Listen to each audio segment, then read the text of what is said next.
Hi friends, welcome to my channel. ఈ రోజు మరొక ఇంట్రెస్టింగ్ స్టోరీతో మీ ముందుకు వచ్చాను.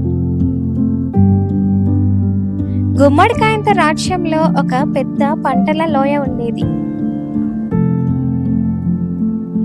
ఆ లోయలో మునగ చెట్లు ఉండేవి. పొడవుగా ఆకాశం వైపు పెరిగేవి. మునగ చెట్లు దూరం వరకు చూసేవి. గాలిని ముందే గుర్తించేవి.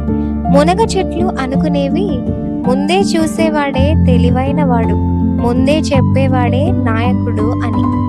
అదే లోయ మధ్యలో గుమ్మడికాయ పొలం ఉండేది. గుమ్మడికాయలు పెద్దగా ఉండేవి, బరువుగా ఉండేవి. కానీ గుమ్మడికాయలు ఎక్కడికి తొందరపడేవి కాదు. నేల మీదే నిశ్శబ్దంగా ఉండేవి.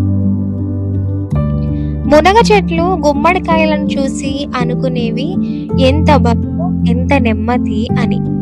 గుమ్మడికాయలు ఏమీ మాట్లాడేవి కాదు, సహనంగా ఉండేవి.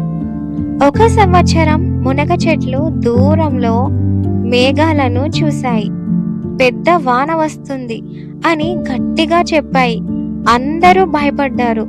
మునగ చెట్లు చెప్పాయి, మన పంటలన్నీ పైకి ఎత్తాలి అని. కొన్ని పంటలు మునగ మాట విన్నాయి, పైకి పెరిగాయి.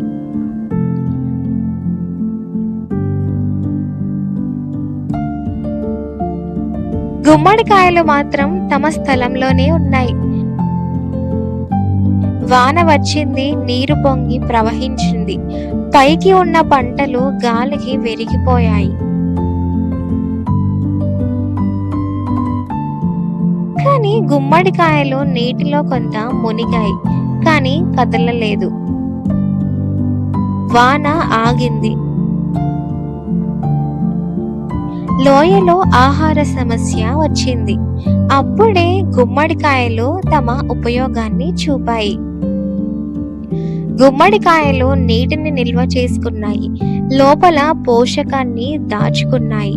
మునగ చెట్లు ఇప్పుడు అర్థం చేసుకున్నాయి. మునగ చెట్లు అడిగాయి, మేము ముందే చూసాం, కానీ ఎందుకు ఓడిపోయాం? గుమ్మడికాయలు మెల్లగా చెప్పాయి, చూసే తెలివి వేరు, తట్టుకునే తెలివి వేరు. ఆ రోజు తర్వాత మునగ చెట్లు తమ దూరదృష్టిని భయానికి కాదు, సిద్ధతకి వాడాయి.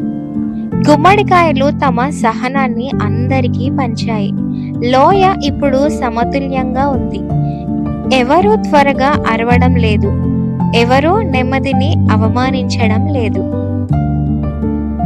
Final moral of the story ఏంటి అంటే, ముందే చూడటం తెలివి, తట్టుకొని నిలబడటం జ్ఞానం. రెండు కలిసినప్పుడే నిజమైన విజయం.